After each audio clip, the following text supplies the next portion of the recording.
नमस्कार। जोरदार रफ्तार से बाजार में तेजी बनी हुई है और इस रफ्तार में बड़ी रफ्तार ऑटो स्पेस से बनी हुई है। बहुत बहुत स्वागत आप सभी का क्लोजिंग कॉल से। मैं हूं प्रियंका और मेरे साथ डिम्पी और मानसी।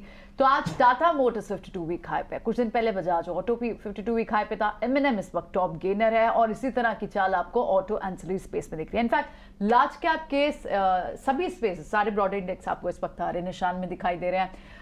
बड़े स्टॉक्स लार्ज कैप्स में आप फार्मा में सन फार्मा की बात करें वहां तेजी है, कैपिटल गुड्स में L&T की बात करें वहां तेजी है, एनर्जी में रिलायंस की बात करें वहां 1% की तेजी है और बड़ी लीडरशिप तो आपको ऑटो से और ऑटो एंसिलरी से मिल ही रही है। लेकिन इस सारी तेजी के बीच में इस वक्त ट्रेडर्स को लेवल्स का क्या ध्यान रखना चाहिए, डिम्पी हमें बताएंगे कि 18,600 के ऊपर अब हम आ चुके हैं और क्या यहाँ से ऑल टाइम हाई की बात तो बार बार हो ही रही है निफ्टी। डिम्पी क्या करें ट्रेडर्स इस वक्त, क्या लॉन्ग के ट्रेड्स ऊपर की कॉल्स में 18,700 18,600 इन सब कॉल्स में अच्छा एक्शन दिख रहा है आपको? देखिए कॉल्स तो इसमें कोई दो राय नहीं है कि एग्रेशन काफ़ी, हमने सुबह भी आपको बताया था कि जो निफ्टी की कॉल्स है ना वो ज़्यादा एग्रेसिव है as compared to bank Nifty. हालांकि आज बैंक निफ्टी की कॉल्स भी थोड़ी एक्टिव हुई हैं 44,000 के ऊपर आने पर। लेकिन प्रॉब्लम क्या है, मार्केट अगर आप पिछले 7-8 दिन से देख रहे हैं तो यही रेंज है, वो 450-500 का एक बेस बनाया हुआ है। 650 पे ना जाने मार्केट को क्या ऐसा डर लग रहा है 650 से 700 के ऊपर वो क्रॉस नहीं कर पा रहा है। तो आज आप मार्केट का एक गैप के बाद जो देख रहे हैं ना, उसके बाद का ट्रेड कुछ खास जुड़ नहीं रहा। आज सुबह सुबह करीब 85 पॉइंट का हमको गेन मिला। अभी भी आप अपनी स्क्रीन पर चेक कीजिए, आपको 85 पॉइंट्स ही निफ्टी के अंदर दिख रहे होंगे। तो कुल मिला के यह कि मार्केट अभी भी एक रेंज के अंदर ही कामकाज कर रहा है, इसका कहीं भी रेंज ब्रेकआउट या ब्रेकडाउन हमको देखते हुए नहीं मिल रहा है।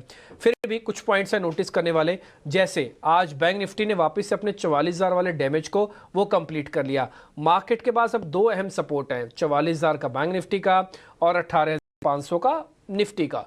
इन दोनों में से कुछ भी ब्रेक होगा तब चिंता की बात बढ़नी शुरू होगी, अदरवाइज नहीं है। मार्केट साइडवेज टू पॉजिटिव ही रह सकता है, खराब नहीं होगा। दूसरा पॉइंट, आज मार्केट को सपोर्ट कहाँ से मिल रहा है? ऑटो से, एनर्जी शेयरों से। यहाँ पे ये दोनों सेगमेंट एक और चीज़ के सूचक भी होते हैं, ये ग्रोथ के सूचक हैं। और आप अगर गौर फरमाएंगे तो ऑटो के नंबर आने के बाद और RBI की बैठक के नतीजों से ठीक पहले ये ऑटो कंपनीज चल रही हैं जो कि इंटरेस्ट रेट सेंसिटिव होती हैं। इसका मतलब बाजार कुछ अच्छी चीज़ को नोटिस भी कर रहा है, ये एक और पॉइंट भी आपके लिए क्लियर कर सकती है। दूसरा, आज IT और FMCG के अंदर प्रॉफिट बुकिंग हो रही है।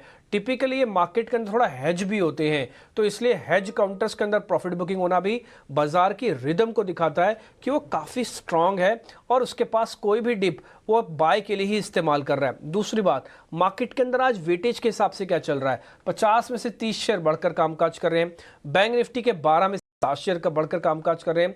इसका मतलब डाउन टू लाइन अगर आप देखेंगे तो वहां पर भी आपको स्ट्रेंथ अच्छी दिखेगी। भले हमने गैप के साथ और बढ़त नहीं दिखाई है, लेकिन गैप को छोड़ा भी नहीं है, वो भी मार्केट के पास ही चल रहा है। तो इसलिए इसको पूरे मार्क्स दिए जा सकते हैं आज बाजार को कि आप जो कर रहे हैं इस समय आप ठीक ही कर रहे हैं, ऐसी कोई खास बड़ी दिक्कत नहीं है। एक दो पॉइंट और हैं पॉलिसी के अंदर, इस बार उम्मीद यह है कि या तो दरों में रुकावट आएगी, यानी कि रुक जाएगा, पॉज आएगा, नहीं तो हल्की कटौती भी आ सकती है। एक पोल के जरिए कुछ कल तक हम आपके सामने वो पॉइंट्स भी रख देंगे।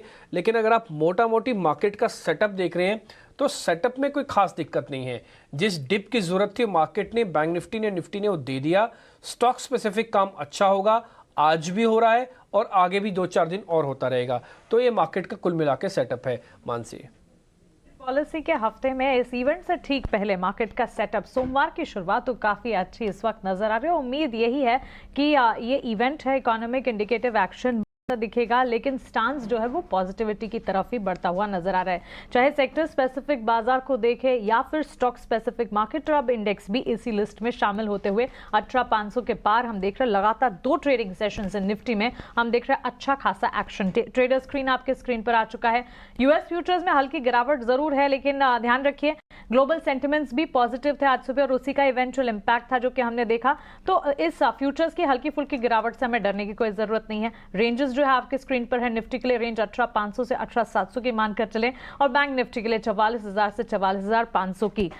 इस वक्त सेटअप जो है पॉजिटिव है, खरीदारी गिरावट में खरीदारी के रुख और बाजार में स्टॉक स्पेसिफिक मौके तो आपको ढेर मिलते हुए दिखेंगे।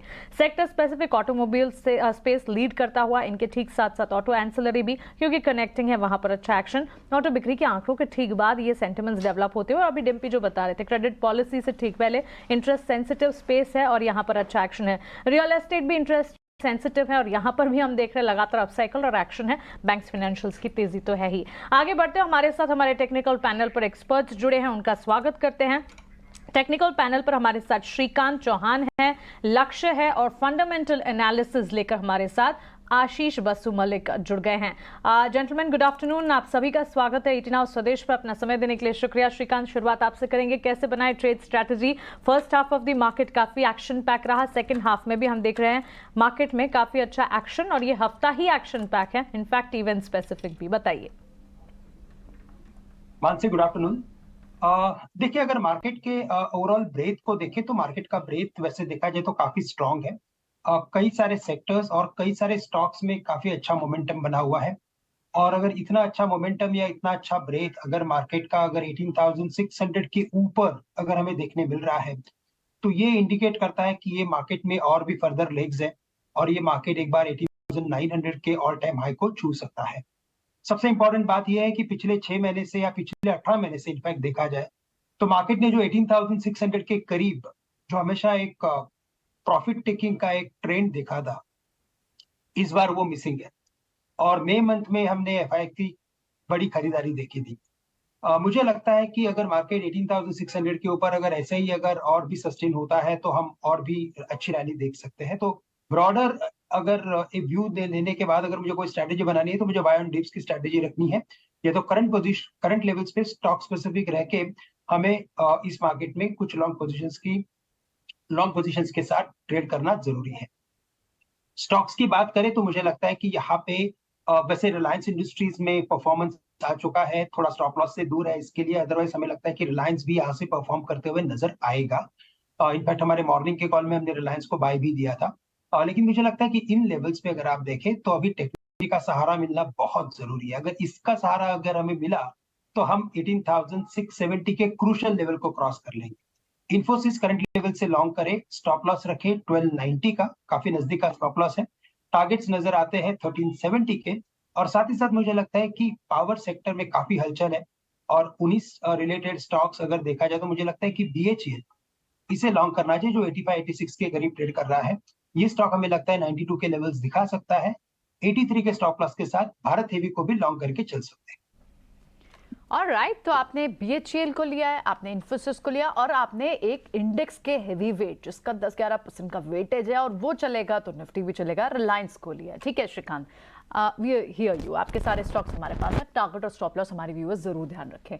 अब एक बार लक्ष्य से भी समझ लेते हैं कि वो क्या टारगेट लेके चल रहा है इंडेक्स पर। लक्ष्य, यहां से आप लॉन्ग करते हैं तो कितने पॉइंट्स की रैली के लिए इंडेक्स पे लॉन्ग करेंगे और आपके ट्रेड्स क्या होंगे?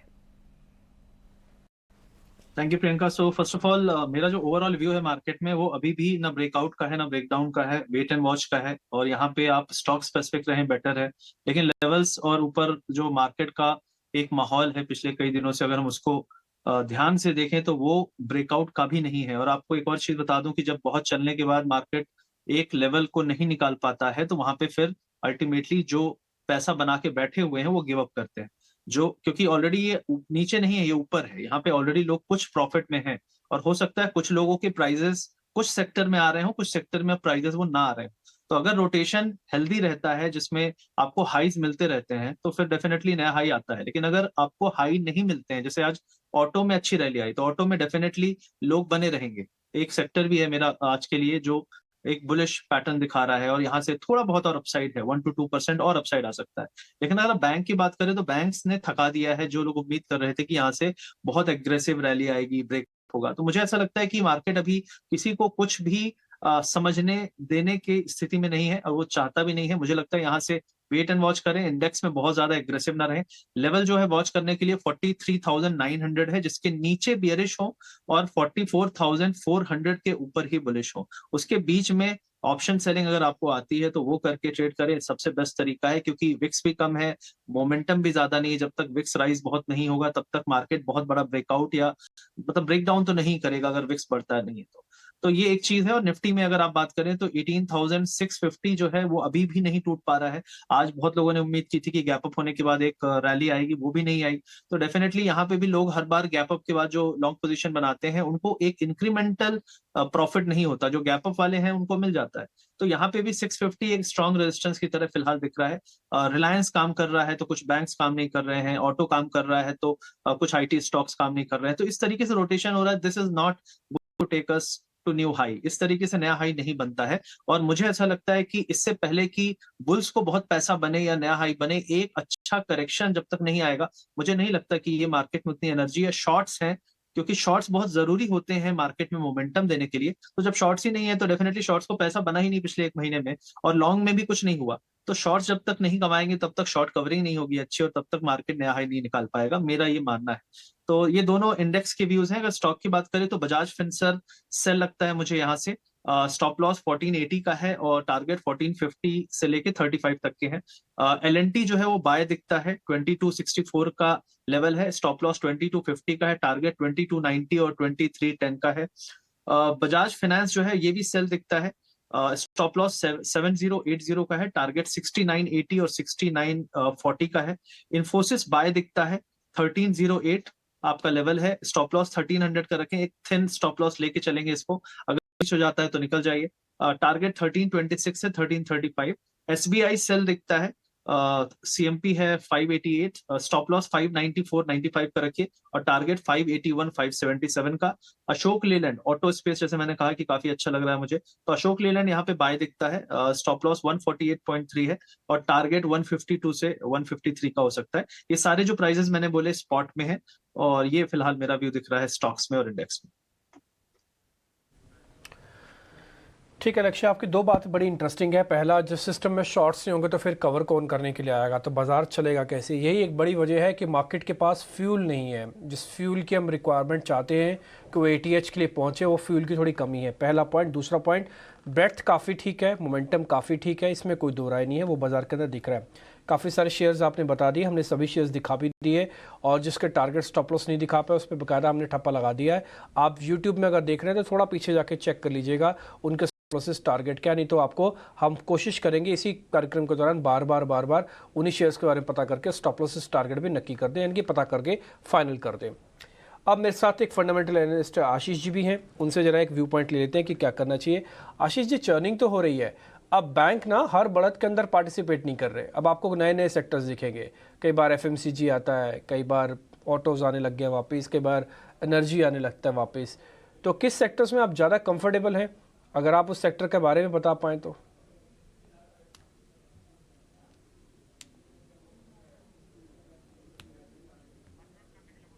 सर एक बार अनम्यूट कर लीजिए आशीष जी, फिर आपकी बात आएगी हम तक।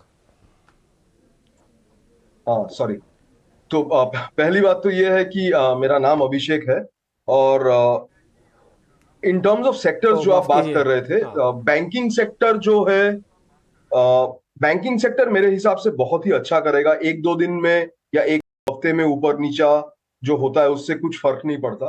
ओवरऑल अगर इकोनॉमी अच्छा करेगा और क्रेडिट ग्रोथ अगर बढ़ेगा तो ऑब्वियस सी बात है कि बैंकिंग सेक्टर में काफी तेजी आएगी।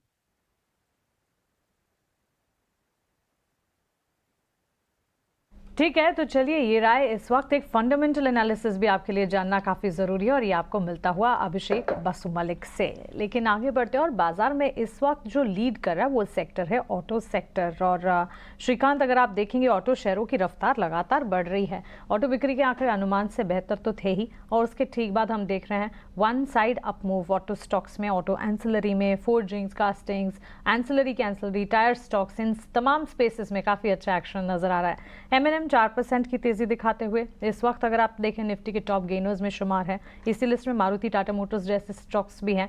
कैसे पिक करेंगे ऑटो सेक्टर को ब्रॉडर मार्केट्स में से, गैप ऑटो स्पेसेस या फिर लार्ज ऑटो सेक्टर से जुड़ी हुई कंपनियां, स्क्रिप्ट्स भी आपके रेडार पर हैं? बिल्कुल। तो अगर ऑटो सेक्टर की अगर बात करें तो इनफैक्ट हमने काफी अच्छे गेन्स देखे हैं और पिछले कई हफ्तों से हमने कई सारे स्टॉक्स के ऊपर कई बार बाय कॉल्स भी दिए थे। अभी मोस्ट ऑफ द स्टॉक्स अपने इंपॉर्टेंट क्रूशियल लेवल्स पे आ चुके हैं। हमें लगता है कि टाटा मोटर्स में यहाँ पे अगर पोजिशनल व्यू हो तो अभी भी यहाँ से अच्छे रिटर्न्स बनेंगे।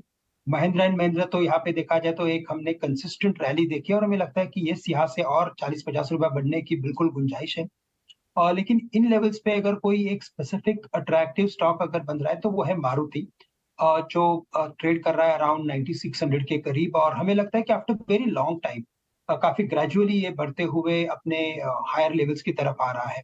ओवरऑल फॉर्मेशन देख के लगता है कि शायद अपने प्रीवियस हाइज को ये बिल्कुल छू सकता है। 9900 9950 के करीब बिल्कुल ये जा सकता है। तो ग्रेजुअल मूवमेंट है, लेकिन हमें लगता है कि इन लेवल्स पे काफी स्टॉक स्पेसिफिक रहना जरूरी है क्योंकि ये सेक्टर ऑलमोस्ट चल चुका है। तो यहाँ पे अगर एक पोजिशनल व्यू लेना है तो लीजिए, अगर शॉर्ट टर्म व्यू लेना है तो मारुति को लॉन्ग करके चले। स्टॉप लॉस यहाँ पे रखिए 9450 रुपीज का। मारुति पे आपकी यहाँ रिकमेंडेशन होगी। ऑटो पैक में तो अच्छी खासी मूव है, ऑल टाइम हाई के पास चल रहे हैं कई सारे काउंटर्स। आज 52 वीक हाई पे टाटा मोटर्स है, बजाज ऑटो लास्ट वीक था ऑल टाइम हाई पे। अब मारुति सुजुकी में वो मूव देखते हैं श्रीकांत। लेकिन मैं एक बार अभिषेक से बात करना चाहूंगी। अभिषेक, आई एम सॉरी, हमने आपका नाम गलत लिया। अभिषेक, राइट? या नो प्रॉब्लम।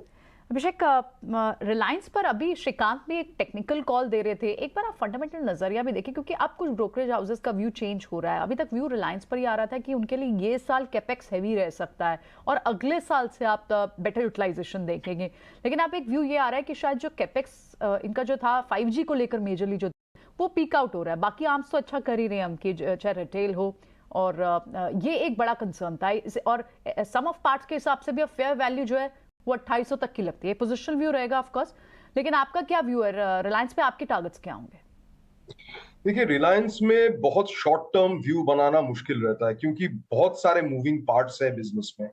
लेकिन अगर किसी का थोड़ा सा लंबा टाइम होराइजन है, 3 साल 5 साल का, और एक large cap mega cap stock में इन्वेस्टेड रहना चाहते हैं तो Reliance could be one of the best bets. Because Reliance में एक तो ये है कि जो न्यू एज बिजनेसेस है, पेट्रोकेमिकल बिजनेस है, ये सारे बिजनेसेस अच्छे हैं और दे विल स्टार्ट फायरिंग।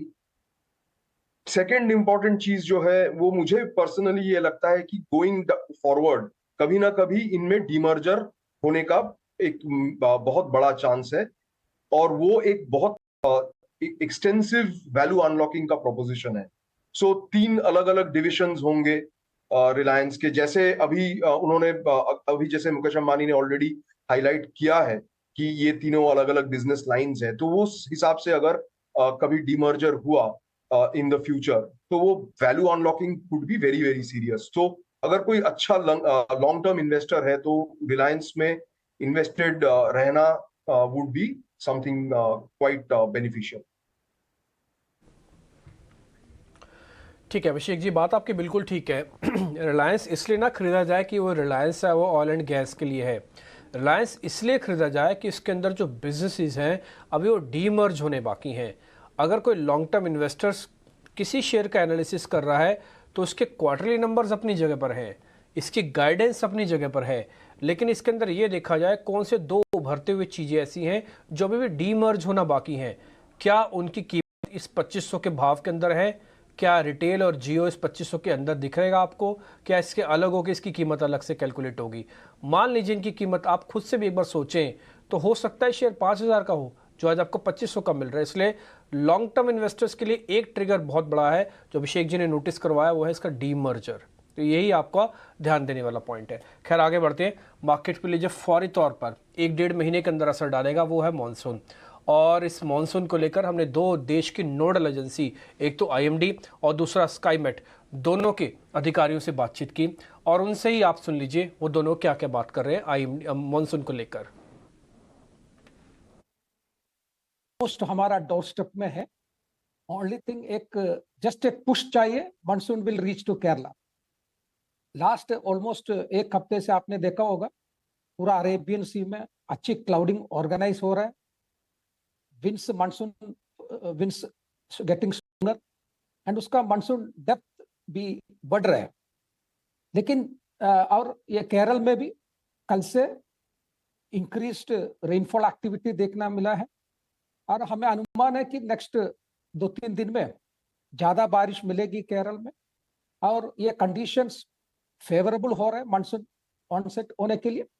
लेकिन हमारा कुछ क्राइटेरिया है वो सेटिस्फाई करने के लिए हम लोग वेट कर रहे हैं और रेनफॉल भी थोड़ा बढ़ने के बाद कोई नेक्स्ट 2 या 3 दिन में मानसून ऑनसेट की संभावना है। मानसून है उसमें देरी का कारण ये है कि जो क्राइटेरिया होते हैं 4 क्राइटेरिया हैं जो यानी कि 14 स्टेशन ईयरमार्क किए हुए हैं उसमें से 10 स्टेशन में लगातार 2 दिन तक 2.5 मिलीमीटर या उससे ज्यादा बारिश होनी चाहिए। हवाएं पश्चिमी होनी चाहिए। जो सरफेस पे विंड है 15 से 20 नॉट होनी चाहिए। आउटगोइंग लॉन्ग वेव डायरेक्शन जो है वो 200 से कम होना चाहिए। तो इस तरह के क्राइटेरिया हैं वो जो अभी मैट नहीं हो पाए हैं।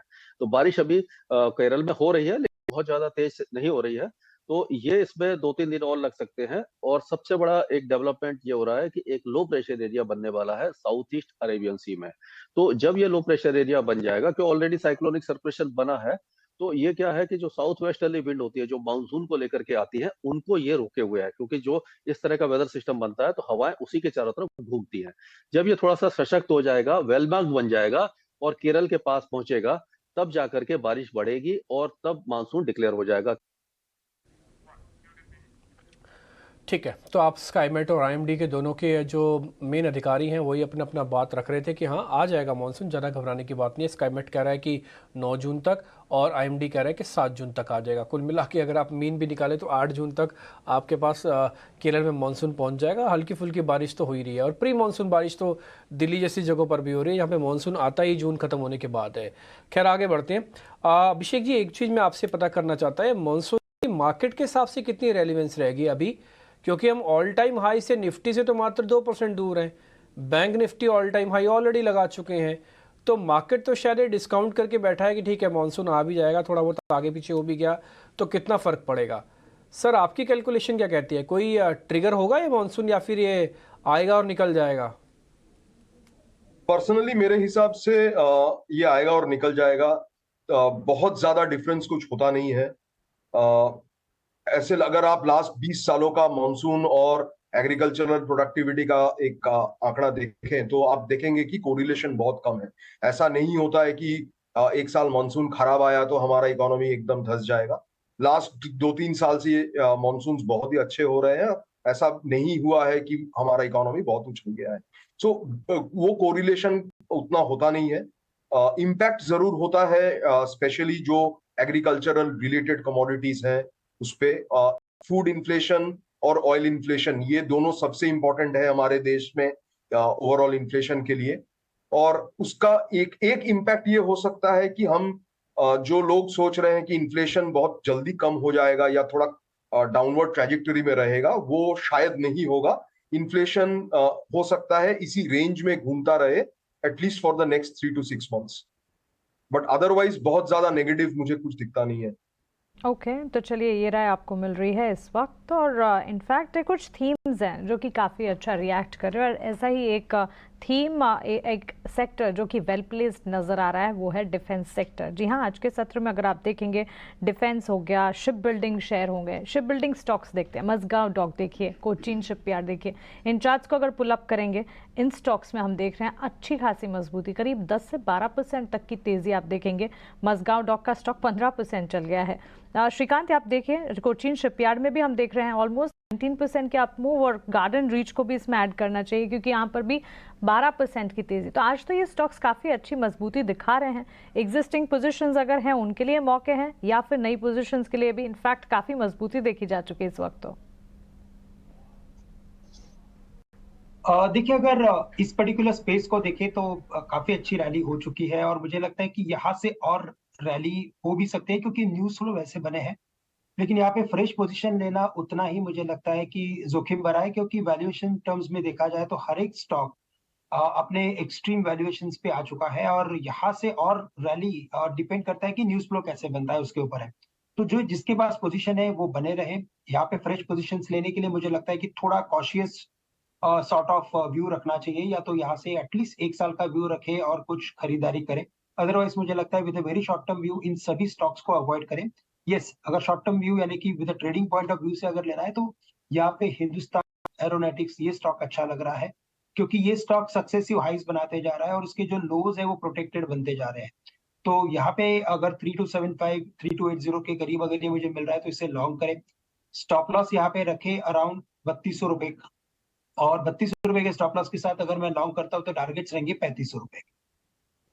राइट आज एक्चुअली ये मानसी जो हाईलाइट भी कर रही हैं अभी, इनफैक्ट इस पे एक व्यू ये निकल कर आ रहा है क्योंकि यूएस डिफेंस सेक्रेटरी, अभी हम कुछ देर में नीचे टिकट पे भी चलाएंगे, US defence secretary Lloyd Austin, उन्होंने कहा कि कंट्री इंक्रीजिंगली इंटरेस्टेड है डिफेंस टेक्नोलॉजी इंडिया के साथ शेयर करने में, जिसकी वजह से आप आज सारे डिफेंस स्टॉक्स में इतनी बड़ी मूव देख रहे हैं।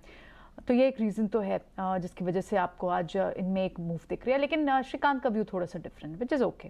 लेकिन एक और बड़ा जो इवेंट ओवर द वीकेंड हुआ था वो था बालासार ट्रेन हादसा, और इससे जुड़ा एक अपडेट हमारे साथ, एक इनफैक्ट एक रिसर्च हमारे लिए अनुराग लेकर आए कि जो जितने भी इसमें जो विक्टिम्स रहे हैं, पीड़ित रहे हैं, उनको सरकार और रेलवे की तरफ से जो मुआवजे के अलावा 3 तरह की इंश्योरेंस भी मिल सकती है। एक्चुअली कई बार हमें हमारे राइट्स का ठीक से पता भी नहीं होता, तो कुछ अच्छी इंटरेस्टिंग रिसर्च हमारे लिए अनुराग इस मुद्दे पर लेकर आए हैं, एक बार उनसे समझते हैं।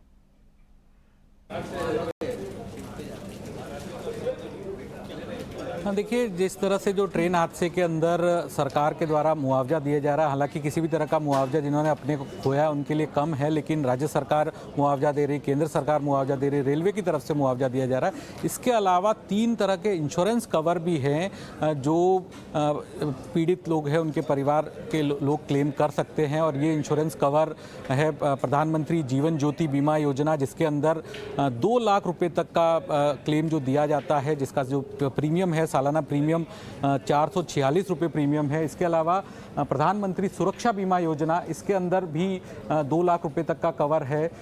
इसका जो प्रीमियम है, सालाना प्रीमियम 20 रुपये का प्रीमियम है, और इसकी जो टाइमलाइन होती है वो है 1 जून से लेकर 31 मई के हर साल तक। और ये दोनों प्रधानमंत्री सुरक्षा बीमा योजना और प्रधानमंत्री जीवन ज्योति योजना, ये आपके इसका जो प्रीमियम का पैसा है ये ऑटो डेबिट किया जाता है। केवल एक बार आपको रजामंदी देनी होती है और आपके बैंक अकाउंट से ये पैसा ऑटो डेबिट हो जाता है और आपको इसका इंश्योरेंस कवर मिल जाता है। अगर आपने दोनों कवर लिए हैं तो दोनों पॉलिसी से आपको इसका क्लेम मिलेगा, और दोनों का जो क्लेम अमाउंट है वो 2 लाख रुपये है डेथ के केस में, और पार्शियल डिसेबिलिटी के केस में जो क्लेम है प्रधानमंत्री जीवन ज्योति बीमा योजना के अंदर वो 1 लाख रुपया है। इसके अलावा जो तीसरा एक और इंश्योरेंस कवर है वो IRCTC के द्वारा दिया जाता है, जिसमें 35 पैसे प्रति पैसेंजर से प्रीमियम लिया जाता है। 35 पैसा काफ़ी, ये जो प्रीमियम है काफ़ी मतलब नहीं के बराबर ही है।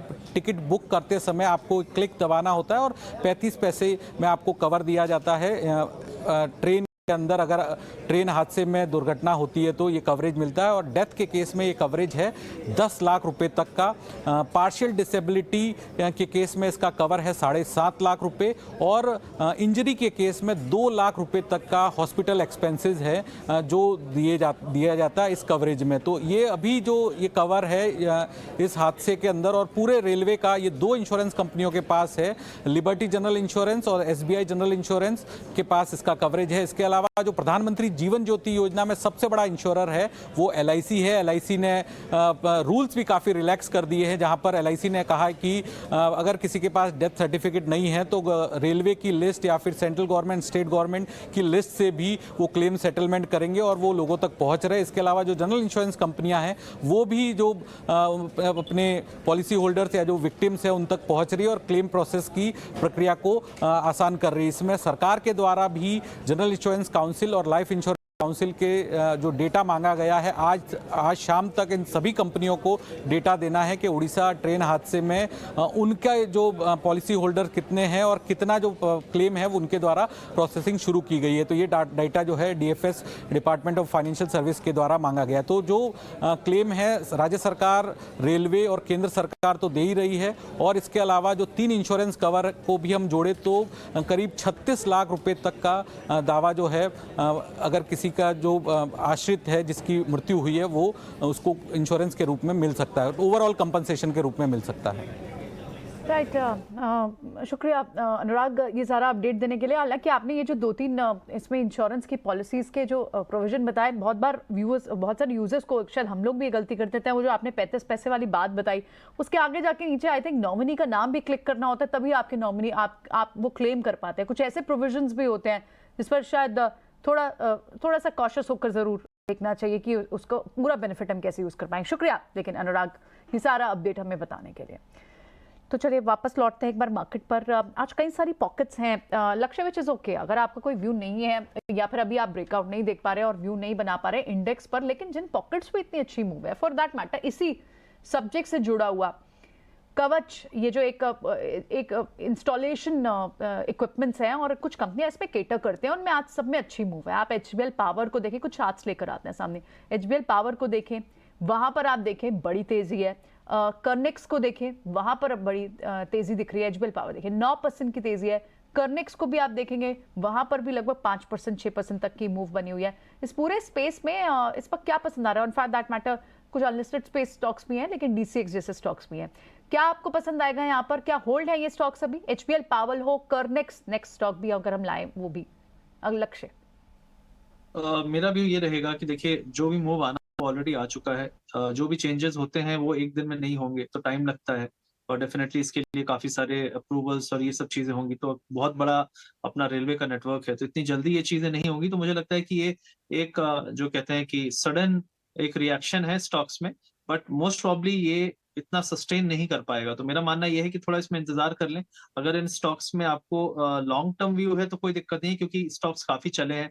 अगर आप देखेंगे तो ये पिछले 2-3 सालों में भी काफी चले हैं, तो डेफिनेटली ओवरऑल चार्ट्स अच्छे लग रहे हैं। लेकिन अभी जो जहां पे ये है वहां पे हम इसको अगर पिक करेंगे तो डेफिनेटली फंस जाएंगे। तो मेरा मानना है कि थोड़ा वेट कर ले, कूल डाउन होने दे। लेकिन हाँ, डेफिनेटली इस एक्सीडेंट के बाद गवर्नमेंट का जो एक फोकस है वो रहने वाला है और वो खर्च जरूर करेगी, मेरा मानना है।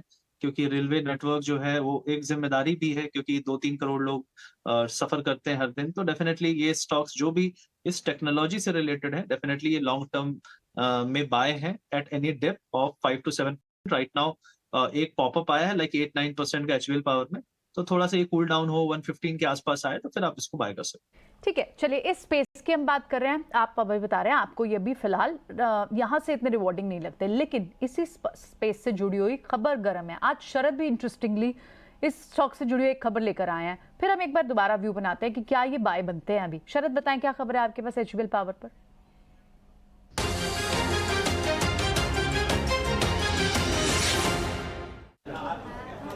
जी बिल्कुल, हम लोग जो है डीलर से बात किए हैं, लेकिन दो चीज़ मैं पहले बता देता हूँ। सबसे पहला है कि वंडरला हॉलीडेज़ जो हमने लास्ट वीक खबर गर्म में सेगमेंट मिली थी, जहाँ पे HNI बाइंग देखने मिली थी, और आज भी जो है स्टॉक में बहुत स्ट्रॉन्ग स्ट्रेंथ देखने मिल रही है। और HBL पावर सिस्टम्स भी हम लोग February 24 को इसी साल कहे थे कि HNI बाइंग देखने मिल रही है, और आज जो स्टॉक है वो है HBL पावर सिस्टम्स। यहाँ पे जो है HNI बाइंग देखने मिल रही है आज दिन के ट्रेड में, और यहाँ पे एक्सपेक्टेड है कि जो कवच की जो ऑर्डर्स है वो उसमें बढ़ोतरी देखने मिल सकती है। अब ये कवच के ऑर्डर बेसिकली आपके जो है ट्रेन कोलिजन अवॉइडेंस सिस्टम के लिए, और कंपनी इसकी मैन्युफैक्चरर है।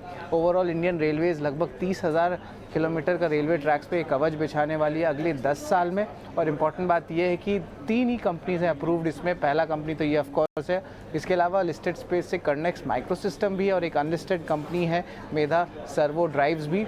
इसके अलावा अगर स्टॉक स्पेसिफिक बात करें तो स्टॉक जो अपनी लाइफ टाइम हाई लेवल्स को टच कर ली है, 15% ऊपर चला गया पिछले 4 सेशन में। लेकिन याद रखिए एक भी इंस्टीट्यूशनल इन्वेस्टर स्टॉक में नहीं है। ठीक है शरद, ये अच्छे से आपने बताया कि HBL पे हम वापस क्यों हम फोकस कर सकते हैं।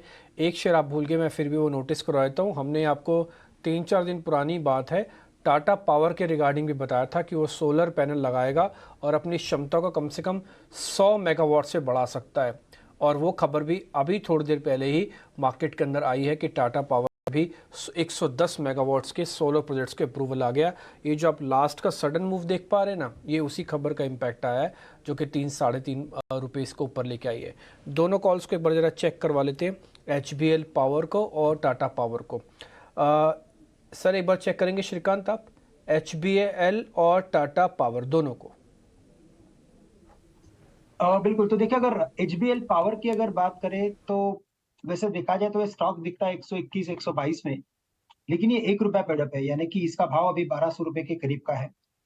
और अगर इसके चार्ट पैटर्न को देखें तो एक बात समझ में आती है कि इसमें काफी बड़ा कंसोलिडेशन हुआ है। और मैं हमेशा एक बात मानता हूँ कि मार्केट या कोई भी कंपनी या कोई भी स्टॉक जो फ्यूचर में न्यूज आने वाली होती है उसको बहुत पहले डिस्काउंट कर लेता है। तो पॉसिबिलिटी है कि यहाँ से हम इस पर्टिकुलर स्टॉक में और भी रैली देखेंगे, और बड़े कंसोलिडेशन के बाद अगर इसमें रैली बनेगी तो शायद ये स्टॉक कम से कम 160-170 के लेवल्स दिखा सकता है। तो यहाँ पे अगर एक पोजिशनल व्यू अगर लेना है तो बिल्कुल लिया जा सकता है। और ट्रेडिंग के लिए अगेन यही दिक्कत है कि स्टॉक चल चुका है, 100 रुपए के करीब था, ये भी 122 के करीब आ चुका है, तो थोड़ा सा वेरिएशन हो सकता है, बट पोजिशनल व्यू से बिल्कुल इन लेवल्स पे भी खरीदें। साथ ही साथ डिम्पी मैं ये कहना चाहूंगा कि ओवरऑल पावर सेक्टर में अगर आप देखें तो काफी हलचल बनी है, और जो इनके जो कोर कंपनीज रहती है जैसे कि पावर फाइनेंस है या आरईसी है, इनके प्राइस पैटर्न को अगर आप देखते हो तो ऑन अ क्लोजिंग बेसिस यानी लाइन चार्ट्स पे अगर आप देखेंगे तो इन्होंने मल्टी ईयर हाइज को क्रॉस किया है, और मल्टी ईयर हाइज में इन्होंने मल्टी ईयर फॉर्मेशन में इन्होंने बड़ा कंसोलिडेशन बनाया था रेक्टेंगल का। तो इसका मतलब यही है कि ये सेक्टर में आने वाले कुछ महीनों में काफी बड़ी हम अच्छी एक्टिविटी देखेंगे। तो टाटा पावर भी मुझे लगता है कि करंट लेवल से लॉन्ग करके चले 219-220 में, कई बार इन्हीं लेवल्स पे अटके, लेकिन जैसे इस बार न्यूज फ्लो बना है, जैसे ओवरऑल सेक्टरल परफॉर्मेंस है, मुझे लगता है कि ये स्टॉक कम से कम वापस 240-45 के लेवल्स दिखा सकता है। तो टाटा पावर को भी लॉन्ग करें, स्टॉप लॉस रखें 210 का, टारगेट्स रखें 240-245 के। लंबा समय लिया टाटा पावर ने, 235-238 से खिसक के नीचे 185 तक चला गया था। सभी लोग ये जानते हैं कि पावर के अंदर अच्छा बज़ है, टाटा ग्रुप की कंपनी है, लेकिन फिर भी शेयर नीचे जा रहा था। कुछ हद तक मुंद्रा प्लांट इसके लिए रिस्पॉन्सिबल था, लेकिन धीरे धीरे करके अब वहाँ से भी थोड़ी रिकवरी हो रही है, और जो ऑर्डर बज़ मैंने बताया वो तो खैर है ही, और ब्रेकआउट कैंडिडेट भी है, तो ये शेयर ध्यान रखिएगा। पीएफसी आपको ध्यान होगा, आज हमने सुबह सुबह ही आपको जो 2 एफएडओ के शेयर बताते हैं उसमें से हमने बताया था पीएफसी 3% से ज़्यादा ऊपर है। तो आप पावर वाली कंपनी से अभी दूर रहने का समय नहीं है, बल्कि उनके पास आने का समय है, और ज़्यादातर आपको एनालिस्ट इसके बारे में खरीदारी की राय भी देते हुए दिखेंगे।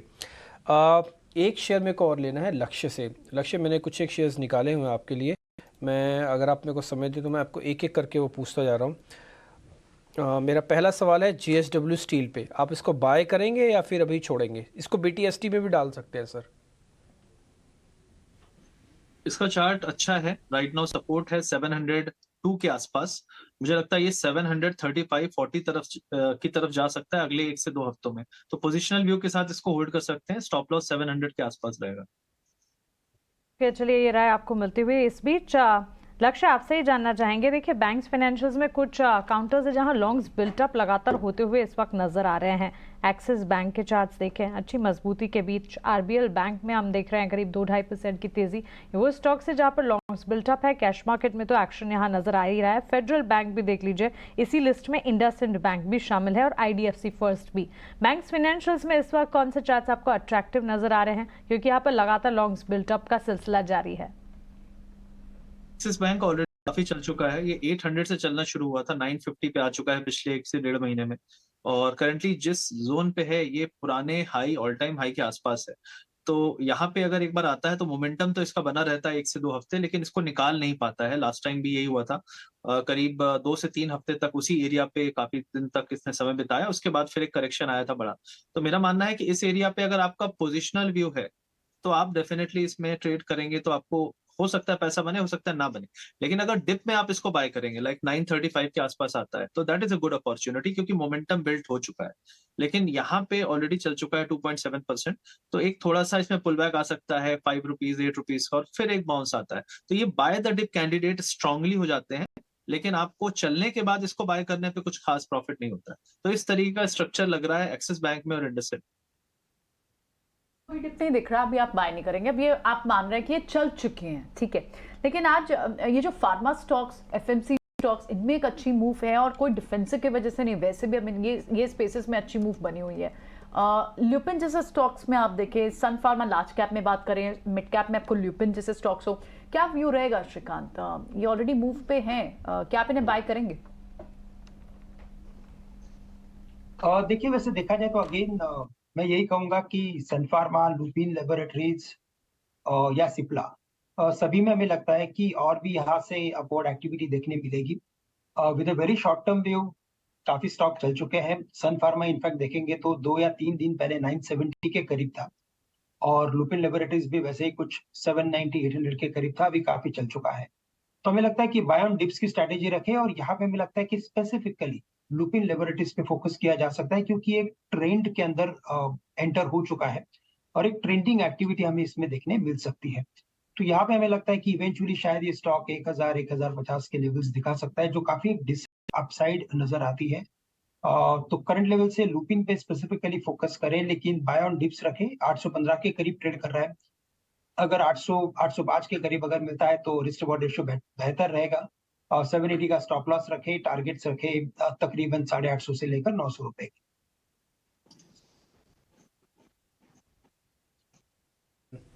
एक दो स्टॉक्स मेरे पास और भी हैं, मैं काम करता हूँ, लक्ष्य से पता कर लेता हूँ। लक्ष्य, एक बार जरा आप जल्दी से देख के बताइएगा, ये कोचिन शिपयार्ड को लॉन्ग कर लें क्या यहाँ पे, और जिनके पास अभी होल्ड करें, थोड़े और पैसे बन सकते हैं, चल सकता है शेयर अभी और। इसमें अगर पोजिशनल आपका व्यू है 2 से 3 हफ्ते का, तो ये मुझे लगता है 630 की तरफ जा सकता है। अभी यहाँ पे अपसाइड है, पूरी की पूरी रैली नहीं हुई है। अगर आप देखें तो RSI मंथली लेवल पे भी अच्छा खासा चलना शुरू हुआ है, तो मुझे लगता है थोड़ी सी रैली यहाँ पे आप और उम्मीद कर सकते हैं टुवर्ड्स। पहला टारगेट 610 रखें, और अगर आपका व्यू थोड़ा सा बड़ा हो सकता है, आप वेट कर सकते हैं महीने भर, तो आपका ये 630 तक भी जा सकता है। दो शेयर मैं आपके सामने रखता हूँ, आप चार्ट देखेंगे ना तो आपको दोनों का पैटर्न एक जैसा दिखेगा। लक्ष्य, एक तो है चोला फाइनेंस, उसका भी एक फ्लैग ब्रेकआउट है, और हेवल्स उसका भी एक फ्लैग ब्रेकआउट है। दोनों में से किसको ज़्यादा अच्छा और ज़्यादा कन्विंसिंग आप मानते हैं, हेवल्स के चोला फाइनेंस? देखिए, चोला फाइनेंस ऑलरेडी काफी चल चुका है। टेक्निकल्स में अगर आप इसको देखेंगे तो एक्सट्रीमली ओवरबॉट है। वीकली टाइम फ्रेम में 2 स्टैंडर्ड डिविएशन में चल रहा है, और काफी दिन से इसमें कंसोलिडेशन नहीं हुआ है, करेक्शन भी नहीं हुआ है काफी हफ्तों से। अभी ये टर्निंग शुरू हुई है, तो मेरा मानना है इस एरिया पे रिस्क है अगर आप एंट्री करते हैं। ये एरिया जो लोग ऑलरेडी अगर बैठे हुए थे उनके निकलने का एक अच्छा एरिया हो सकता है। यहाँ से आपको, मेरा मानना है, कम से कम 50 to 80 पॉइंट का डिप आ सकता है। तो अप्रोक्सीमेटली आप 7 से 8% का डिप इजिली यहाँ पे देख सकते हैं ओवर ए पीरियड ऑफ 2 से 3 हफ्ते। तो डेफिनेटली ये एंट्री एरिया नहीं है। दूसरा स्टॉक क्या बताया आपने? हैवेल्स लक्ष्य। हैवेल्स का स्ट्रक्चर अच्छा लग रहा है, काफी स्ट्रेंथ है इसमें, और रिसेंटली में जो इसने हाई बनाया था ऑलमोस्ट 1360 के आसपास, मुझे लगता है वापस से उसको अटेम्प्ट कर सकता है ये। और लार्जर टाइम फ्रेम में भी इसमें अभी जगह है टुवर्ड्स 1420, तो मुझे लगता है ये चल के मानेगा। ये 1420 1430 की तरफ जाने के लिए बिल्कुल डिटरमाइन लग रहा है, और इंडिकेटर्स भी बिल्कुल क्लियरली बता रहे हैं कि हाँ, यहाँ पे सपोर्ट भी है, बाय द डिप स्ट्रांगली हो रहा है, तो 1420 तक जा सकता है। पोजिशनल व्यू है ये, महीने भर लग सकते हैं इसमें, 15 दिन से 30 दिन तक भी लग सकता है इस पर।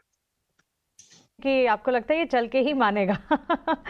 1420 कोई तो स्टॉक पसंद आया जो आप आज खरीद रहे हैं, नहीं तो आप लक्ष्य, अभी me and Mansi we were discussing this only कि आपको कोई स्टॉक ही पसंद नहीं आ रहा आज आपको खरीदने के लिए। आज शॉर्ट साइड है लक्ष्य। नहीं, बाजार तो वैसे पॉजिटिव है, काफी वेट एंड वॉच कर रहे हैं। लेकिन लक्ष्य, ये केमिकल स्टॉक्स में कहीं कुछ पसंद आ रहा है क्या? SRF के चार्ट देखिए, अच्छी मजबूती के बीच यहाँ पर ट्रेड्स देखने को मिल रहे हैं। ऑफ कोर्स केमिकल प्लेस के लिए काफी सारे पॉजिटिव्स एंड नेगेटिव्स भी है, लेकिन क्या अगर बेसिस पर SRF के चार्ट्स को देखेंगे, सालाना आधार पर 36 से 40% रिटर्न तो देती है कंपनी। ये काफी लंबा कंसोलिडेशन चल रहा है SRF में। इसका जब भी ब्रेकआउट होगा तो अच्छा मूव मिलेगा, लेकिन अभी ये ब्रेकआउट खत्म नहीं हुआ है, तो जो इंडिकेटर्स है, मोमेंटम है, वो इस स्टॉक में अभी भी वैसा बना नहीं है। मुझे लगता है इसमें आपको और 2-3 महीने लग सकते हैं, क्योंकि जो वीकली टाइम फ्रेम में देख के बता रहा हूँ, तो कंसोलिडेशन काफी लंबा चला है। एक तरह से अगर आप देखें तो फ्लैग है, तो डेफिनेटली जब भी ब्रेकआउट होगा तो इसमें आपको 30 से 50% के अपसाइड मिलेंगे, क्योंकि ओवरऑल इसके चार्ट्स काफी अच्छे रहे। इससे पहले भी एक कंसोलिडेशन हुआ था काफी पहले 2021 में, तो वहां पे जब कंसोलिडेशन हुआ था उसके बाद हमने इसको 100% देते हुए देखा है। तो डेफिनेटली कंसोलिडेशन है, काफी बड़ा कंसोलिडेशन है, और डिप आने पे बाइंग भी होती है, तो इसको लॉन्ग टर्म के लिए रखें। आपको यहाँ से 21-2200 की तरफ अगर जाते हुए दिखे तो वहां एवरेज भी करें, लेकिन लॉन्ग टर्म व्यू रखें, स्टॉक अच्छा है।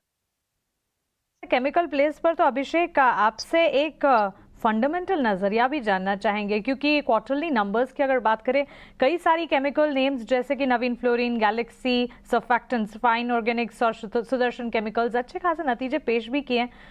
इनफैक्ट मेजॉरिटी कंपनियों ने या तो अच्छे नंबर्स पोस्ट किए, तो इनलाइन सेट ऑफ नंबर्स। कुछ चुनिंदा कंपनियों के कमजोर नतीजों को अगर साइड में रखे, तो कैसे देख रहे हैं केमिकल सेक्टर को फंडामेंटली आप?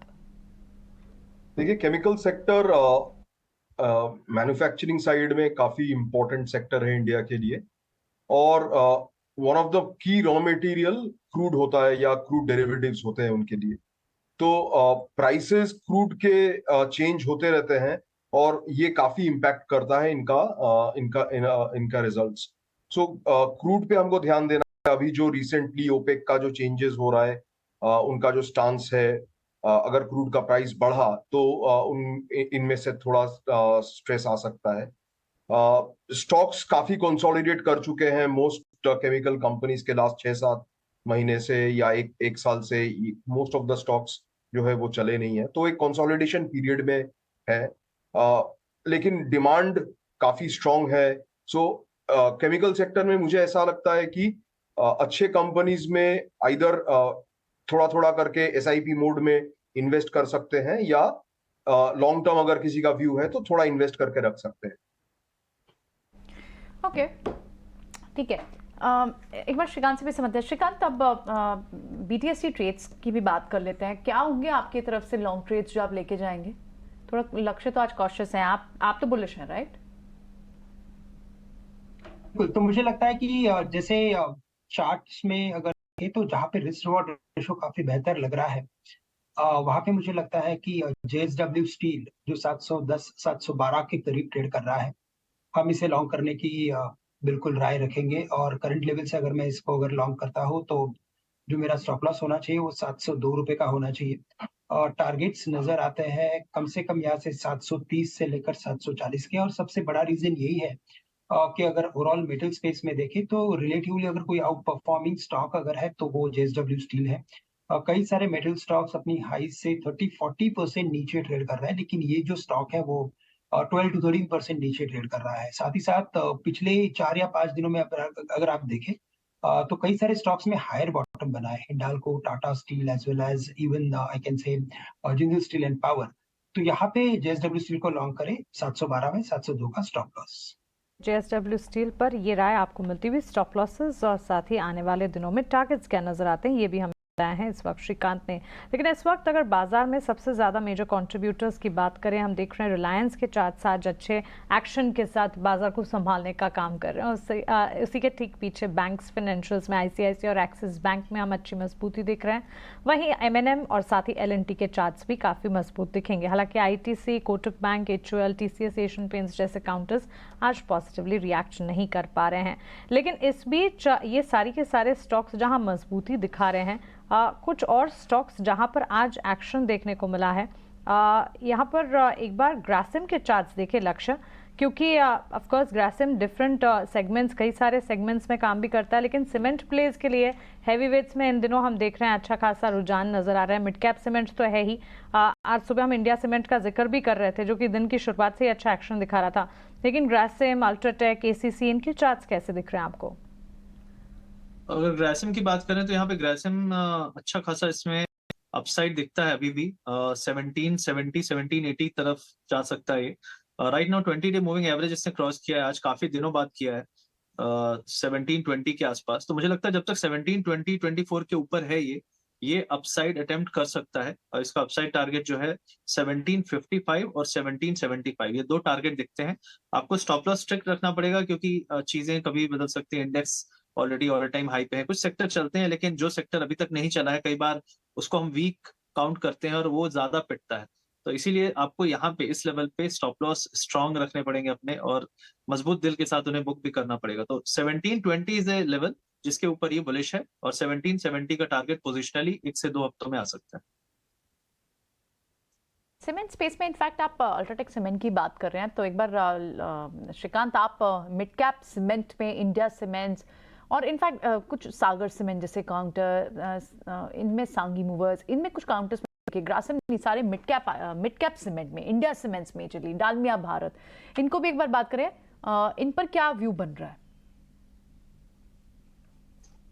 बिल्कुल। तो अगर प्रियंका, ओवरऑल अगर हम हमारे डोमेस्टिक इकोनॉमी की अगर तरफ अगर देखते हैं तो जितने भी फ्लोज आ रहे हैं वो इनफैक्ट अगर आप फिस्कल देखें या इन्फ्लेशन देखें या करंट अकाउंट डेफिसिट देखें, इन सभी का इंडिकेशन काफी क्लियर है कि यहाँ पे इकोनॉमी और भी मजबूत होने वाली है। और और अगर इकोनॉमी मजबूत होने वाली है तो नेचुरली उसका इम्पैक्ट जो भी रहेगा वो सबसे पहले जाता है वो इंफ्रास्ट्रक्चर स्टॉक्स के ऊपर जाता है, और उसमें हमें लगता है कि सीमेंट स्टॉक्स में इसी वजह से एक रिन्यूड इंटरेस्ट हमें देखने मिल रहा है। अल्ट्राटेक सीमेंट जो अपने ऑल टाइम हाई पे ट्रेड कर रहा है, हाईएस्ट वैल्यूएशंस के साथ और हाईएस्ट मल्टीपल्स के साथ, तो ये क्लियरली इंडिकेट करता है कि अब चॉइसेस कम है, और अगर चॉइसेस कम है तो वो नेचुरली बॉटम अप या बोलते हैं ना टॉप डाउन अप्रोच में कन्वर्ट होता है, और इसी वजह से हम काफी सारे स्टॉक्स एक्टिविटी देख रहे हैं। हमें लगता है कि इंडिया सीमेंट में भी परफॉर्मेंस और देखने मिलेगा, और ये स्टॉक भी 240 जा सकता है। लेकिन अगर करंट लेवल से अगर मुझे लगता है कि स्पेसिफिकली अगर और कोई जो टेक्निकल्स के बेसिस पे काफी अच्छा परफॉर्म कर रहा है वो है एक स्टार सीमेंट, जो ट्रेड कर रहा है अभी तकरीबन कुछ 142-145 के करीब। यहाँ पे हमें लगता है कि थोड़े से मीडियम टर्म के व्यू से अगर मैं इसे खरीदता हूँ तो हमें लगता है कि ये स्टॉक 200 रुपए के करीब जा सकता है। थोड़ा टाइम लगेगा, बाय ऑन डिप्स की स्ट्रेटेजी रखें। और साथ ही साथ मुझे लगता है कि प्रिज्म जॉनसन जो अभी करंटली ट्रेड कर रहा है 122-123 के करीब, यहाँ पे भी हमें लगता है कि एक ग्रेजुअल अपवर्ड एक्टिविटी देखने मिलेगी जो इस स्टॉक को 160-170 के लेवल तक लेके जा सकती है। तो ओवरऑल हमें लगता है कि टॉप डाउन अप्रोच है, लार्ज कैप चल चुके हैं, अब एक्शन मिड कैप या स्मॉल कैप में कन्वर्ट हो सकता है।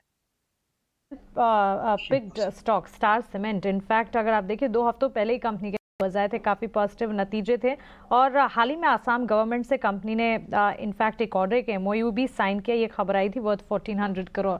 सो एक्सपेंशन प्लान्स हैं और लगातार कारोबार विस्तार के चलते हैवी वेट्स तो चल चुके हैं, मिड कैप सीमेंट प्लेस में एक्शन है। लेकिन श्रीकांत, जहां आपने इंफ्रा स्पेस की बात की, सीमेंट इज वन सच, लेकिन उसके साथ साथ रोड एंड इंफ्रा पर भी नज़र होनी चाहिए। HG इंफ्रा आप देखिए, रेलवे से 655 करोड़ का EPC ऑर्डर कंपनी को मिला है।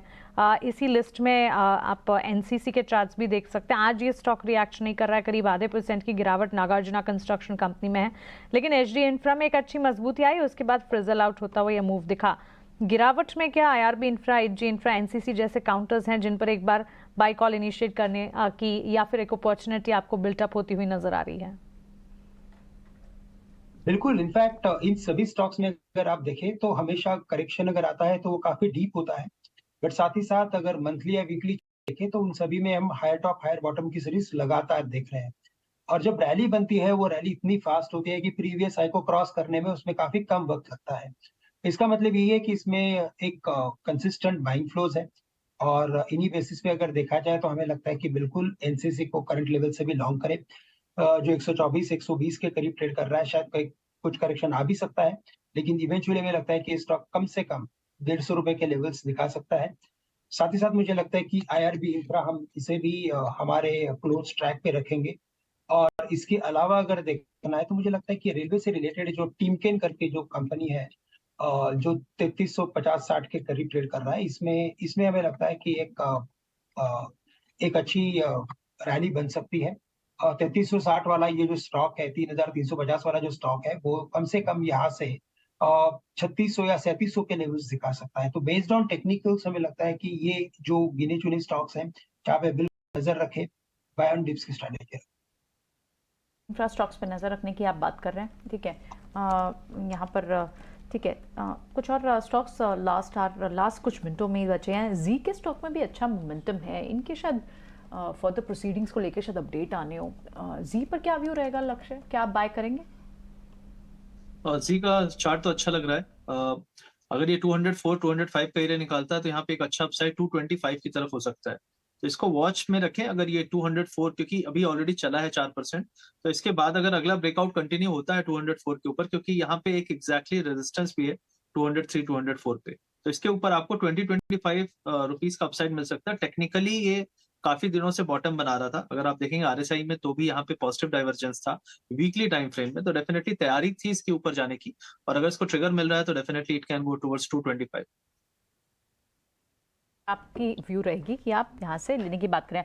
टाटा केमिकल्स को श्रीकांत कैरी करके जाना चाहिए, आज अच्छी मूव रही, और इन पर वो जो न्यूज़ का इम्पैक्ट है, इन्होंने गुजरात स्टेट गवर्नमेंट के साथ जो एक प्रोजेक्ट साइन MOU किया है, उसके चलते लिथियम आयन बैटरीज के लिए, क्या ये मोमेंट, ये न्यूज़ अभी कुछ दिन का हैंगओवर रह सकता है स्टॉक पर?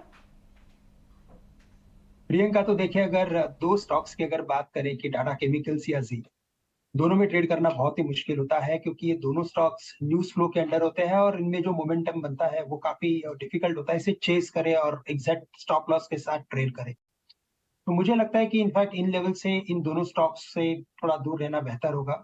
अगर इनमें रैली होती है तो इनमें से शिफ्ट करें, क्योंकि ये स्टॉक्स में बहुत बड़ी अपसाइड नहीं दिख रही है, एक ही रेंज के अंदर ट्रेड करते हुए नजर आएंगे। इनके अलावा मुझे आई एम टू से कि ये पर्टिकुलर दो स्टॉक को छोड़ के बाकी बहुत सारे स्टॉक्स है जहां पे मोमेंटम बन सकता है। इनफैक्ट मेटल्स पे फोकस करना काफी जरूरी है, वहां पे अच्छे रिटर्न्स बन सकते हैं। ये बात ठीक है, लेकिन क्या करें, दोनों एफ स्टॉक है, एक एक लॉट में ही अच्छा खासा पैसा बन जाता है और कई सारे ट्रेडर्स हैं जो से एक्टिवली ट्रेड करते हैं, तो इसलिए हम सवाल भी पूछते हैं। But that's okay, never mind. आप दोनों स्टॉक्स को अवॉइड करेंगे और आपकी नजर टाटा स्टील, JSW स्टील जैसे काउंटर्स पे रहेगी। तो फिर हिंडाल्को पे भी एक व्यू दे दीजिए श्रीकांत, क्विकली। नहीं, देखिए वैसे जो स्कैल्पर्स होते हैं, यानी कि जो इंट्राडे में ट्रेडिंग करते हैं, उनके लिए टाटा केमिकल्स और जीज जैसे स्टॉक बहुत ही अच्छे होते हैं, बिकॉज वो लोग काफी शॉर्ट टाइम में कई बार ट्रेड कर लेते हैं। बट हमें थोड़ा सा पोजिशनल या थोड़े से स्लो मूविंग स्टॉक्स अच्छे लगते हैं और इसी वजह से ये व्यू है। यस, हिंडाल्को की बात करें तो मुझे लगता है कि ये स्टॉक अभी परफॉर्म करते हुए नजर आएगा, 430-35 के लेवल्स नजर आएंगे, क्योंकि ओवरऑल मेटल स्पेस में तेजी बनी है। लेकिन प्राइमरीली हमें लगता है कि फोकस करना है स्टील स्टॉक्स के ऊपर, और इन्हीं वजह से हमारी जो सबसे पहली अगर कोई राय है तो स्टील स्टॉक्स में JSW स्टील और टाटा स्टील लेने की रहेगी, और तीसरा अगर यहाँ से कोई स्टॉक लेना है तो Jindal steel and power long करके चल सकते हैं। जिंदल स्टील आपको यहाँ पसंद आता है, ठीक है। ये तो मेटल काउंटर्स की कुछ बात हो गई, आज इनमें मूव है और इनफैक्ट हिंडाल्को में कल यानी शुक्रवार को एक बड़ी मूव थी, टॉप गेनर था, लेकिन आज थोड़ा सा सॉफ्ट है। लेकिन स्टील काउंटर्स को कंपैरेटिवली आप देखें तो वहाँ पर अच्छी मूव है और सारी आपको मूव इस वक्त इंटरेस्ट रेट सेंसिटिव स्पेस में भी दिख रही है। बैंक्स हालांकि थोड़ा ही कम बैक कर रहे हैं, private space banks majorly, PSU banks तो पीछे ही हैं। लेकिन अगर आप दूसरे इंटरेस्ट रेट सेंसिटिव को देखें, चाहे ऑटो को देखें, रियल एस्टेट को देखें, वहाँ पर अच्छी तेजी है। ऑटो के तो अपने ऑटो नंबर्स की वजह से भी एक बड़ी मूव है, ऑटो एंसिलरी के अपने बड़े ट्रिगर्स हैं जिसकी वजह से आप मूव देख रहे हैं। लेकिन ये एक न्यूज़ भी है जो प्ले आउट कर रही है इस वक्त, बैंक्स ऑफ फाइनेंस पे नजर जरूर रखनी चाहिए। आज और दिन भर में क्या इंपॉर्टेंट एक्शन था, ये सब मानसी हमें समझा रही है, वॉल से आई, उनके पास चलते हैं। बिल्कुल, तो काफ़ी मजबूत एक्शन और सोमवार की शुरुआत कह सकते हैं, हफ्ते की शुरुआत अच्छी और पॉजिटिव नजर आई और लगातार ये दूसरा ट्रेडिंग सेशन है जबकि हमने देखा कि निफ्टी में 18,500 के पास अच्छी मजबूती, इनफैक्ट आज तो 18,600 के लेवल्स के पार भी हमने अच्छी मजबूती के बीच निफ्टी में ट्रेड्स देखे। ठीक इसी तरह की तस्वीर बैंक निफ्टी, सेंसेक्स और ब्रॉडर इंडेक्सेस में भी आप देखेंगे तो क्लियरली पिछले हफ्ते जहां हम बात कर रहे थे कि मौके आपको स्टॉक स्पेसिफिक मिलेंगे, इंडेक्सेस जो हैं वो इस वक्त ब्रीदर ले रहे हैं। इस हफ्ते की शुरुआत से इंडेक्सेस में भी जो एक्शन है वो डेवलप होना शुरू हो चुका। इंडेक्स ही नहीं, सेक्टर स्पेसिफिक भी बाजार में काफ़ी अच्छा एक्शन देखने को मिला। स्टॉक स्पेसिफिक मूव्स तो लगातार हम देख ही रहे हैं, लेकिन इंडेक्स अगर देखेंगे, इसके अलावा सेक्टर्स, ऑटोमोबाइल सेक्टर की आउट परफॉर्मेंस आज काबिल तारीफ रही, क्योंकि ऑटो बिक्री के पॉजिटिव डेटा के बाद वन साइड अप मूव हम ऑटो सेक्टर में देख रहे हैं और ऑटो सेक्टर के साथ साथ ऑटो एंसिलरी स्टॉक्स में भी लगातार अच्छा खासा एक्शन है। बेयरिंग स्टॉक्स कह लीजिए, टायर स्टॉक्स कह लीजिए, ये सारे के सारे स्टॉक्स, कास्टिंग, फोर्जिंग, यहाँ पर अच्छी एक्शन यहाँ पर देखने को मिली। ऑटो स्पेस में आउट परफॉर्मेंस कहाँ पर थी, हमने देखा M&M का स्टॉक, मारुति और साथ ही टाटा मोटर्स, इन चार्ट्स में काफ़ी अच्छी मजबूती देखने को मिली। काफ़ी अच्छे एक्शन के साथ यहाँ पर ट्रेड्स डेवलप होते ड्यूरिंग द डे देखने को मिले और सेंटिमेंट्स जो है वो पॉजिटिव इस पूरे स्पेस के लिए नजर आए। आज ऑटो एंसिलरी के बदले ऑटो सेक्टर में अच्छा एक्शन था, तो आउट परफॉर्मेंस वहां से देखने को मिली। अच्छा, इसके अलावा डिफेंस स्पेस और साथ ही शिप बिल्डिंग काउंटर्स में अच्छा खासा एक्शन देखने को मिला। डिफेंस स्टॉक्स में हिंदुस्तान एरोनॉटिक्स के चार्ट्स में हमने अच्छी मजबूती देखी। Ship building space, Mazagon Dock देखे, Cochin Shipyard, Garden Reach Ship Builders 10 से 12%, इनफैक्ट 15% तक के मूव्स भी इन स्पेसेस में देखने को मिले और 19% की तेजी के साथ इस वक्त आप देखेंगे मजगांव डॉक के चार्ट्स जो हैं वो ट्रेड्स क्लोज करते हुए, तो आउट परफॉर्मेंस इस स्पेस से देखने को मिली और अच्छा एक्शन यहां पर हमने देखा। इसके अलावा सेक्टर स्पेसिफिक बाजार को अगर देखेंगे, energy, realty, banks and financials में, निजी क्षेत्र की बैंक्स में अच्छा खासा एक्शन था, लेकिन कुछ सेक्टर्स जो कि बाजार की इस तेजी में सपोर्ट नहीं कर पा रहे थे, उन सेक्टर्स में IT शुमार रहा, FMCG था और साथ ही PSU बैंक स्पेस की तरफ से भी हमने देखा कि बाजार को सपोर्ट आज के सत्र में नहीं मिल पाया। अब आइए स्टॉक स्पेसिफिक अगर की बात करें, रिलायंस सबसे ज्यादा कंट्रीब्यूशन आज बाजार को सपोर्ट करने का काम कर रहा था। उसके ठीक पीछे हैवी वेट बैंक की अगर बात करें, ICICI बैंक और एक्सिस बैंक की तरफ से अच्छे खासे सपोर्ट डेवलप होते हुए ड्यूरिंग द डे देखने को मिले बाजार के लिए। और इन्हीं के साथ साथ महिंद्रा एंड महिंद्रा और साथ ही एल&टी के चार्ट्स में भी काफी अच्छी तेजी देखने को मिली। इसके अलावा कमजोरी ITC, HUL, Kotak bank, Asian paints जैसे चार्ट्स में। क्रूड करेक्शन के जहां बेनिफिशियरी पेंट, सीमेंट, टायर रहते हैं, क्रूड में उछाल अगर आएगा तो फिर इन स्पेसेस के लिए कंसर्न डेवलप होंगे। यही तस्वीर देखने को मिली। इसी के चलते पेंट स्टॉक्स, सीमेंट प्लेस तो खैर वैसे ही अपनी मजबूती की चाल चलते हैं, लेकिन पेंट और टायर स्पेस में कंसर्न डेवलप होते हुए जरूर नजर आए। मिड कैप सीमेंट मेजर्स में काफी हद तक हमने देखा अच्छा खासा एक्शन था। मिड कैप सीमेंट प्लेस पर लगातार बातचीत भी है और जिस तरह से हमारे एक्सपर्ट्स भी कह रहे हैं कि अप्रोच जो है, क्योंकि बड़े दिग्गज प्लेयर्स चल चुके हैं, अब मिड कैप सीमेंट प्लेस की तरफ अप्रोच जो बढ़ता हुआ नजर आएगा। मिड कैप में सीमेंट के अलावा रियल एस्टेट स्टॉक्स भी अच्छा एक्शन दिखा रहे थे। प्रेस स्टेट में तेजी देगी। अच्छा, केमिकल प्लेस में अच्छा एक्शन था। टाटा केमिकल्स के चार्ट दिन की शुरुआत से ही तेजी दिखा रहे थे और ड्यूरिंग द क्लोजिंग भी हमने देखा कि टाटा केमिकल्स में अच्छी मजबूती के बीच एसआरएफ में भी हमने अच्छा एक्शन देखा। देखिए करीब 3-3.5% तक की तेजी। आरईसी पीएफसी में से पीएफसी के चार्ट आज चल रहे थे और साथ ही एबी फैशन में भी अच्छी एक्शन, अच्छी मजबूती के बीच कामकाज। तो काफी एक्शन पैक दिन रहा। मजबूती के साथ दिन की शुरुआत होती हुई दिखी। Monday session on a good node first half में भी दिख रहा था। सेकंड हाफ में क्लोजिंग तक पहुंचते भी बाजार की तेजी जो वो कायम रही। 18,600 के बिल्कुल नजदीक हम देख रहे हैं। करीब 60 अंकों की बढ़त के साथ निफ्टी में इस वक्त क्लोजिंग देखने को मिल रही है। 62,787 के लेवल्स पर 250 अंकों की मजबूती सेंसेक्स में भी नजर आ रही है और बैंक निफ्टी में आप देखिए करीब 150 अंकों की 163 अंक टू बी प्रिसाइज 44,100 के पार बैंक निफ्टी की क्लोजिंग। ब्रॉड इंडेक्सेस लगातार बाजार को मजबूती प्रदान करते हुए। हमारे एक्सपर्ट्स अभिषेक, लक्ष्य और श्रीकांत, आपका बहुत शुक्रिया हमारे साथ जुड़ने के लिए, क्लोजिंग कॉल्स में अपना समय देने के लिए और हमसे बातचीत के लिए। फिलहाल क्लोजिंग कॉल्स को यहीं समेट रहे हैं, लेकिन खबरों का सिलसिला 18 Now स्वदेश पर लगातार जारी है। बने रहें हमारे साथ। नमस्कार।